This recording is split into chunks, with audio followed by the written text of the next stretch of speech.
Everybody has a moment that they remember as that pivotal point where you went from here to here, or here to here. And we call that the breakout moment. It's these micro moments that happen in your business that just move the needle or move the needle back. And we learn a lot from those micro movements. So often we find ourselves bombarded with information that is for starting a business or for scaling your multi-million-dollar business.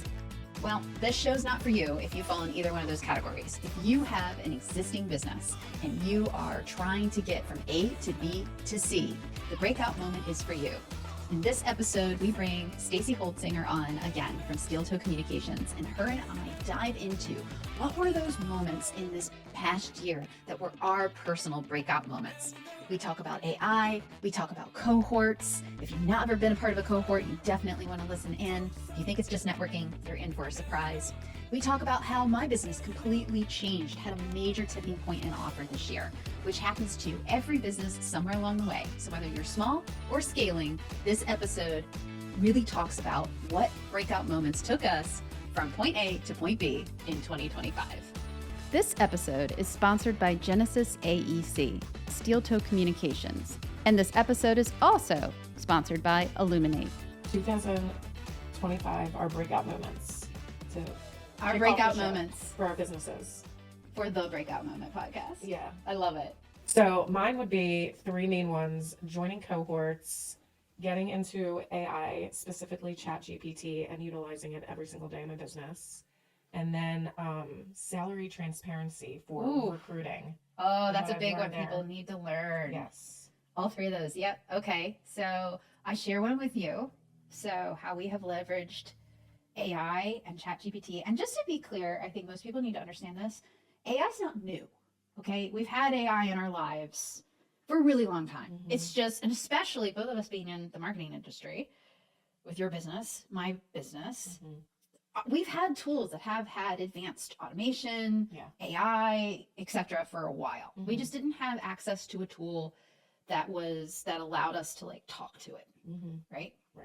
So yeah, I'm with you. I share that breakout moment with you. And then our other breakout moment is actually, it's a complete, I call it a breakout moment, but it's also like a tipping point for us. So our business has changed drastically. So from what to what? I know, just like dun, dun, dun, from what to what. So when I started our firm, it was really focused on marketing. So full transparency, because this is like a confessional kind of situation. I fell into marketing. I did not wake up and go, I want to be a marketer one day. Okay. I knew I wanted to be in business. I've always loved business, but I love all of it. And then when it came down to like, what part of business do you like or not like? Tax season. Well, no business person likes tax season. Let's just be real honest. Sorry, CPAs, not my. You don't like tax season either. No tax person likes tax season. But I didn't like statistics. I mean, I like numbers. Oh my God, don't get me started there. I love numbers, but yeah, I got through math because my mom put dollar signs in front of equations, and that's how it made it real for me, because I was like, why am I doing theorems? This isn't real. This is a waste of my time. See, there's the realist, and it just comes out no matter what. But I just knew that I wanted to be in business, and I just didn't know what. So I'm also super creative. So I was like, I'm creative, so therefore I'm a marketer. That's how I felt. So when I started, that's what I did for years before I started my company. And then when I started my company, I was like, oh, well, this is my skill, so therefore that's what we do. Right. And now that is not what we do. We still do marketing. Don't get me wrong. We still do marketing. Yeah. It is a still very significant part of what we do because we've done it for, 12 years. And year 13, it flipped from marketing to revenue operations as our main point of business. So, and can you explain that for those that don't know what for the people in the back? So revenue operations really focuses on unsiloing different departments within a company. So even if you're a small business and you're all the departments, it doesn't matter. It's unsiloing that data so that it can be leveraged across the entire company. So many people need help with that. Oh my gosh. And so a lot of what we do now is very technical, but it starts with marketing, because as a marketer and as a small business owner, you're like, I know I need to market. What's the number one question you get asked? Probably more than anything else? when it comes to marketing. Leads? Yeah. Okay. Okay. And then what generated my leads? Yes. Right. Yeah. I spent X number of dollars, therefore I should have X number of leads. It's not like that, guys. Right. And so what ends up happening is marketers are responsible, or your marketing firm or whatever small business, you're doing it yourself. You're trying to generate leads. You're trying to figure out what works and what doesn't work. And what usually happens is slightly bigger small businesses, they get passed off to a sales team. Sales team, first thing they do is either everything's great, but as soon as everything's not, what do? They blame the leads. Yeah, they blame the marketing team. But there's no transparency between the two departments. Same thing when it comes to customer service. Sales hands it off, done, whatever. And then the service team is the ones that's on the front lines to either actually execute the thing that you do, right? Or follow up on the warranty or whatever else, right? And these poor folks don't know what was sold. Right. They have no source of truth as to what was said to the customer, what was promised to the customer, how long has this conversation been. When a person interacts with your company, it should feel like one nice long conversation. Right. A nice trail that you can go back to. Go back to. It should be a great experience all the way through. And then you, Mr. and Mrs. Founder / owner, we can actually answer the question of what's going on with your customer. Where did they come from? Where did you lose them? But unless we unsilo each one of those departments and actually, you can tie that into ops, you can tie that, in your operations. If you're manufacturing, you can tie that into your ERP, whatever. We can really start to unlock some big findings in the data. And then it becomes kind of this engine that moves forward together. So suddenly, instead of the people that working for you blaming each other, they're actually focusing that blame on where the problem lies. And we can use data points across the entire organization as opposed to just in departments. And we can all work together. We all work together to figure it out. And your forecasting becomes more accurate. Your customer retention jumps. It's huge. It's powerful. It's a big thing. You can tell I get really excited about it. But I pitched RevOps actually as a additional growth segment, a new top line revenue segment to what we do in 2018. We're coming up on 2026. It has taken a while and a COVID for the world to catch up. So our tipping point is actually my lesson learned. One of the big ones is from 2025 is this is the first year all of our new sales opportunities, almost all of them have been revenue ops opportunities, not marketing opportunities. So that for us, that's a breakthrough moment for us, for sure. Interesting. So, all right. So let's go to the bottom one first. That one I think is really intriguing. Cohorts? No. Let's talk about salary. Salary. Yeah. Okay. So, I have a channel that I started called Chat CTE, and we hit 1.5 million views in the first year, 10,000 followers on TikTok. TikTok has great organic reach, even with the ups and downs of, is TikTok staying? Is it going? What's the legislation? What's going on? We were going to put money behind ad campaigns, but because we didn't know what was going to happen, we just were like, let's just wait and see. So it did really well with just organic. But anytime we talk about salary, that's when, and we're transparent about it, that's when, our views go up. And there's a channel called Salary Transparency. It was where we got our idea, but we niched it down to the trades only. She talks about, and her platform skyrocketed. It's her whole entire business model, and it's doing great. And everyone's talking about salary transparency now. Like they want to know, and I mean, it's been a topic forever, but there's so many people that are still listing job descriptions as competitive pay. Like stop with that, because people aren't taking you serious. They're not even going to look at you or apply. They want to know you're wasting people's time here. Like just at least give us a range so I know if my skills even match the job. Like I'm not gonna, this is the way things are moving in this world. Is time is very important to everybody. So like I'm not gonna waste my time setting up a call and an interview with you if things don't even like match up and fit. So that's been a really hot topic, and all the states are getting Maryland, I think where we are in Maryland, October 1st, 2024, you have to list that's right. a range. So yeah, that was one of the breakout moments. So anytime I'm working with my clients, because finding talent is a huge problem with a lot of these B2B companies, I have to remind them, guys, we have to list the salary if you want people to consider. So that would be your takeaway then, is always list the salary. Yes. Lead with it. Yeah, and get rid of competitive benefits. No one knows what that means. Like spell that out. Spell it out, please. Like, do you have top of the line training? Do you have in-house training? Or do you have a certain stipend where I can go somewhere and get professional development? Like really, you're missing the specifics, and the details that is going to sell someone to come and work for you. 100%. So, and don't be afraid that your competition is going to see it, I think that's probably what holds a lot of small businesses back. And I think that's one of the things they didn't like about the legislation. Mhm. I think it's actually the opposite, that it actually is good for a small business to be able to, and I think that's a misnomer. You can tell me what you think. You can compete with other things that larger businesses can't. Oh, definitely. I've seen people that worked at really large organizations and then scale back and say, I want the small business feel. And you can play, there's so much benefit to working for a smaller business. It's a lot of pressure off you, like the corporate type. There's benefits to both. I've been in both environments. So Me too. when I was younger, I definitely liked the corporate. But then as I got older, I'm like, I really like the small knit type. Yeah. So. No, the larger corporate, obviously, as a business owner, entrepreneur, I ran up against that. We already defined that, early on. But I think, I think there's this misconception that small businesses, one, we can't compete on salary, but two, that benefits cost money. And I think there are a lot of benefits that we can give that don't cost money at all. Like an example I can think about that we have at our company is flexible scheduling. That doesn't cost me anything, right, as a business owner. What are some of the things that you've seen? Well, just even like you could say like downtown Frederick feel, like close to shops, and like there's so much things. Like if you just look at your location, professional development, you can send somebody away for a conference. They really appreciate that. When I used to work for a mechanical contractor, I planned on working there for 3 years. What got me to stay was they kept investing in me. So they would say, oh, we'll send you here for this program or there. So I was constantly learning something new. Mm-hmm. And then eventually they paid a tuition reimbursement to get my master's, which I didn't even want to get my master's, but I'm like, well, why wouldn't I? Why wouldn't I? So I think you can do a lot of things to keep people to stay longer as long as you keep them engaged and you have a plan. So education, and like, it doesn't have to be a master's degree by any means. If you're a small business, you can just do a conference here and there, or send them to some training. It's going to keep them longer because you're investing in them.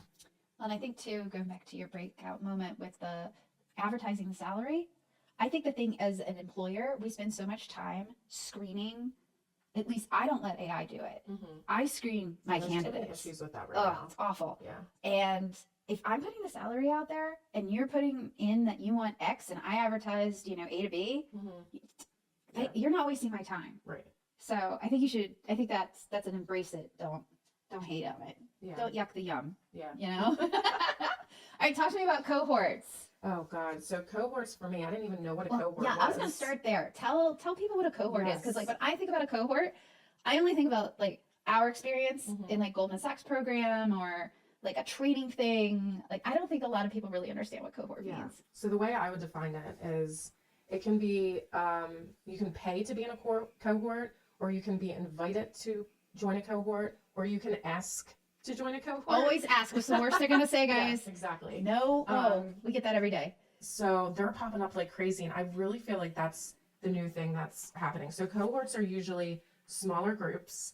It could be, I think the smallest group I was in was maybe like 15 to like 30 people usually. And you meet over a centralized topic. So the first cohort I joined was Harbor Freight's Leadership Lab. And what we all had in common is that we were advocates of skilled trades. Cool. So we were educators, marketers, business owners, union, merit, it didn't matter. We all had the common ground of skilled trades. So you meet regularly over a certain period of time, and then you usually have an alumni group afterwards. So there's cohorts each year, and then you just keep building upon that.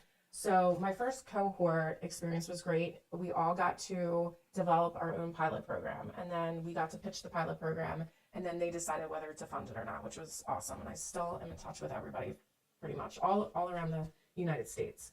The second cohort I was in was, I think, Goldman Sachs, which is where you were in. Huge network, free to join, kind of lengthy application process. Yeah. Yeah, but that's good. But it's so worth it. It's free. You want people in the cohort that are going to actually do the work and show up and help you.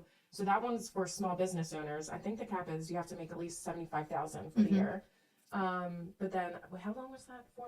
I don't even remember. 8 months? Oh gosh, I did it in 18, and that's when they had different criteria. Like the entrance limit was higher, Yeah. and you had to have employees, and Okay. they've changed it since then. Yeah, But always look at the criteria. yeah, They it all have- changes all the time. But This, yeah. this one you can apply to online at Goldman Sachs, and then they interview you too to make sure that you're the right fit, because you're not just there to grow your business, you're there to help everybody else too. And it's very transparent. I mean, you're sharing your financial numbers, like all your woes of your business. Oh, it's like therapy. It is. It's great. therapy. And you have a business advisor. You have the best resources for every topic you can think of to help you run your business. And it's good for people that just started out, but people that have been in business forever. Mhm. Like I said before, just the network is so large. Okay, so the third experience was Journey Alliance, the Black Belt program. This was an online cohort, free of charge.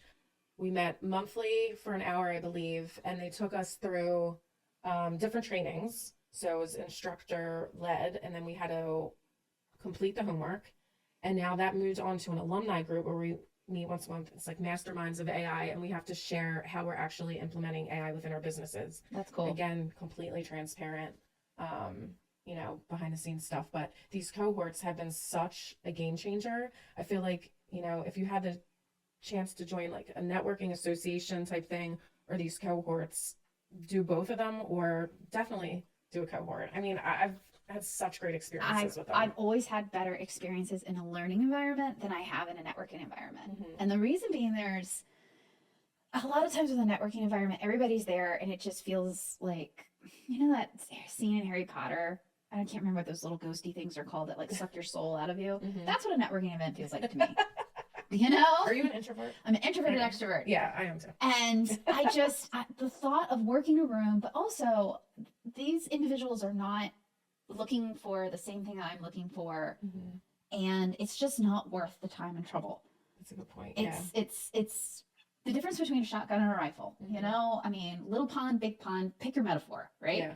Whereas like cohort experience, now here's what's interesting though, I can compare and contrast with you. I had a wonderful cohort experience with the Goldman Sachs program, Mhm. which we've both been a part of. I've actually not had good cohort experiences. Okay. So this past year, and it is partly the format, is I think, and that's why I find it very interesting that the online one worked well for you. I was part of a cohort this year that, had a mastermind component, and maybe it's just the way that it was run Mhm. did not work for me at all. First off, the whole, we're all dialing in online, and that the awkwardness of not you being can't really connect. you I do can't agree with that. connect. Yeah. And they had these weekly office hours.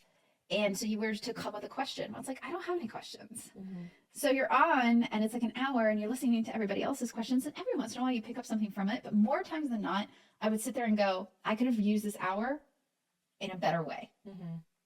Okay. So I think when you're looking at it, also be really honest with yourself.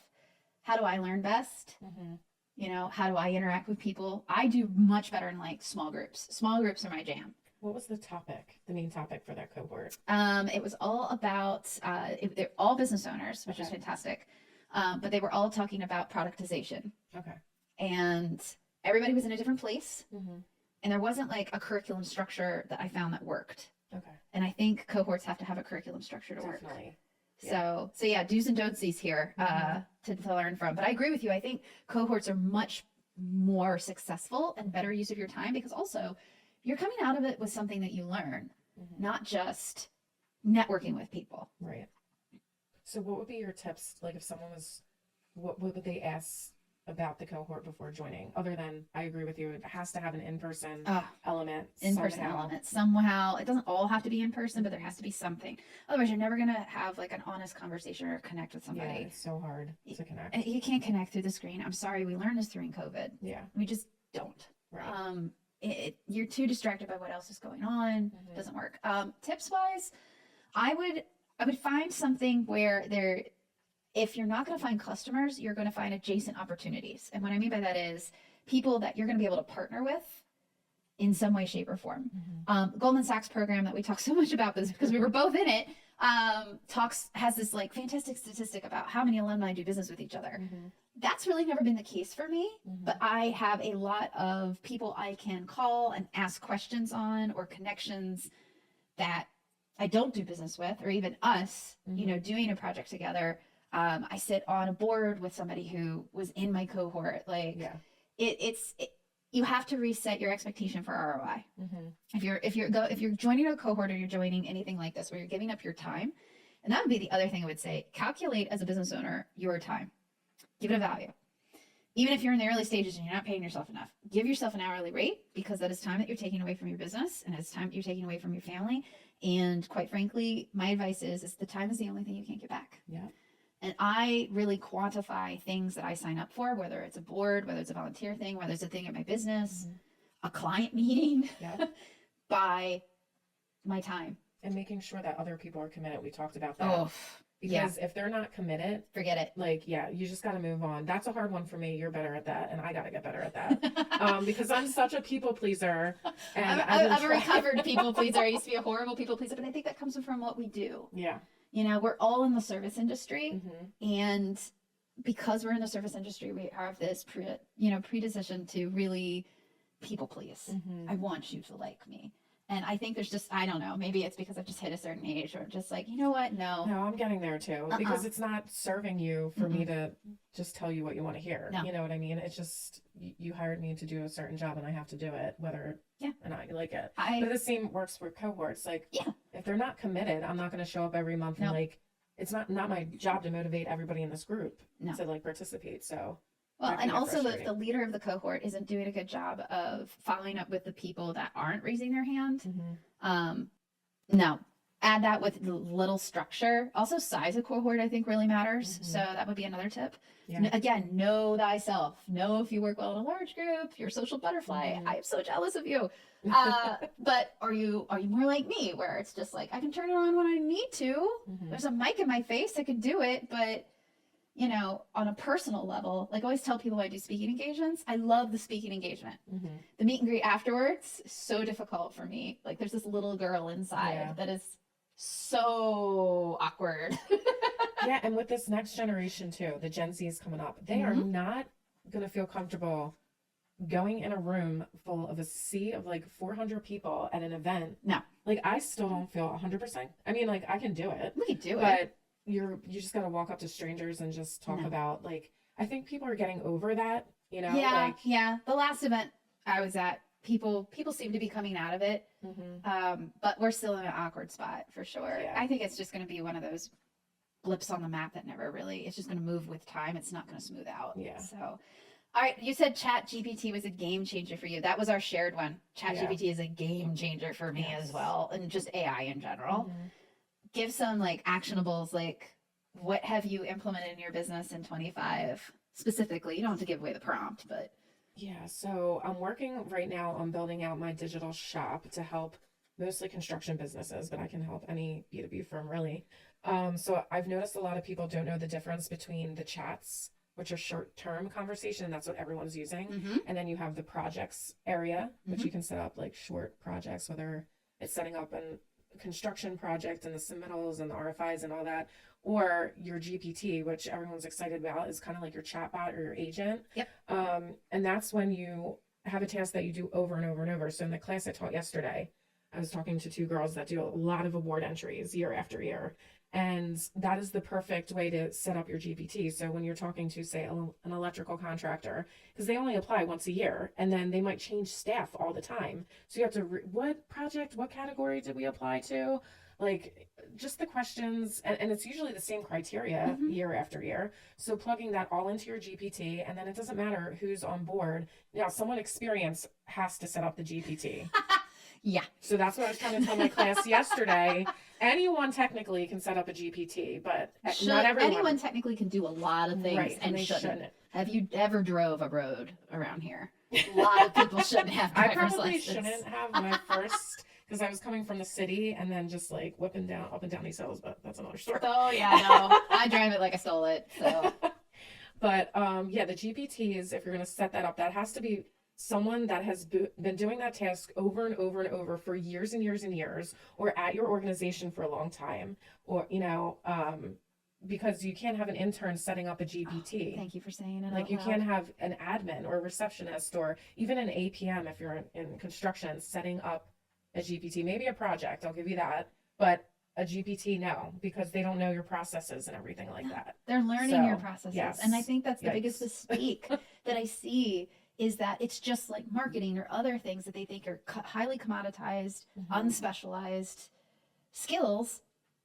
Newsflash, they're highly specialized skills. Right. It takes an incredible amount of experience to actually be able to do the higher level stuff. You can't start out as a strategist. Yeah. Can't. No. Impossible. Impossible. And it's the same thing with these GPTs. You actually have to understand it's always strategy before software. That's what we teach customers. That's what we preach. In my company, we always lay out the business rules side first, and then we apply the tech. Yep. And if you can't explain it to me just one-to-one, for darn sure you're not going to be able to get the right output out of AI. For darn sure. So, our game changer is very similar. I ended up getting lucky enough to have a cohort experience at the end of 24 at Johns Hopkins on AI. And it was a game changer at the time. So that was like October, November timeframe. So I really started building out our own agents at the beginning of 25 and implementing them in the business. Can And you share any examples of like agents? oh yeah, I'll tell you about one. We build agents out for things that are repeatable. So, but I think the thing that makes what we use them for more proprietary, and what I explain to customers who are like, oh, do you use AI? One, the output that you get is reviewed by a human. It's never just straight from AI to customer. It always has a level of human QA on it. The AI is going to get it to about 80%. But for us, it's built on our frameworks, on our strategies that were already in place of how we do our work. And so our agents are built out also with specific client brand voices. So I have different agents for different clients that we work with constantly. Same. Yeah. And that enables us to, we work with some highly technical companies. I am not, for example, I am not a subject matter expert on threaded inserts. I'm not a subject matter expert on like milling doors. Right. Sorry, but to be able to take what I am an expert and marry it with all of that technical data, it just really speeds up the process. I think the game-changing agent for me actually is the one that I built for myself. Yeah, I took, as I mentioned, I'm a prolific writer. So I've written like over 450 pieces of content in the last 13 years. Yeah. It has multiple frameworks, multiple SOPs, like basically Christina brain. And I have fed it into a custom agent that I call James. And James is like mini Christina. So when I need a blueprint done, and by blueprint, that doesn't mean like a house blueprint, like we do digital blueprinting, done, or I need stuff drafted up. And I don't have the bandwidth to do it. So again, I'm high level to fly girl. I don't like execution land. I use my AI agent to help get me there faster. And, if it's inaccurate, I only have myself to yell at because it's based on all my own source material. But sometimes I will tell you, it's a little scary. James knows me better sometimes than I know myself. He's sassy. No, he's a good boy. All right, so we've got our 2025 breakout moments. It's been a year. It's been a minute. And this is the type of stuff that we're looking to interview people on. Because Exactly. every business has different breakout moments, from like opening up a new office, or they just onboarded new tech, or hired a bunch of people this year, or whatever it is. Whatever it is. And your breakout moment could be a mistake. Yeah. Some of my definitely. best breakout moments have been failures. So yeah, that is, I'm looking forward to taking 25 and pushing that momentum into 26 and having a few new breakout moments. All right.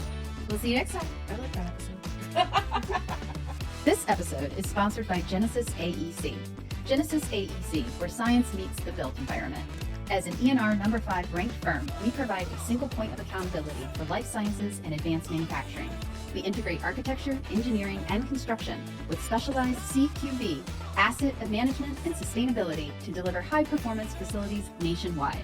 This episode is also sponsored by Steel Toe Communications. Steel Toe Communications builds marketing from the field up, using real projects, real crews, and real results. They help construction owners attract the right people, tighten up their messaging, and build long-term trust with marketing that reflects how their company actually operates, not something pulled from a template. And this episode is also sponsored by Illuminate. Illuminate empowers businesses with AI-driven marketing, revenue operations, and CRM implementation and training to drive sales growth and strengthen customer engagement. If your business is navigating the messy middle and you're ready to grow with purpose with a partner that understands B2B business marketing and operations, visit illuminate.com to connect.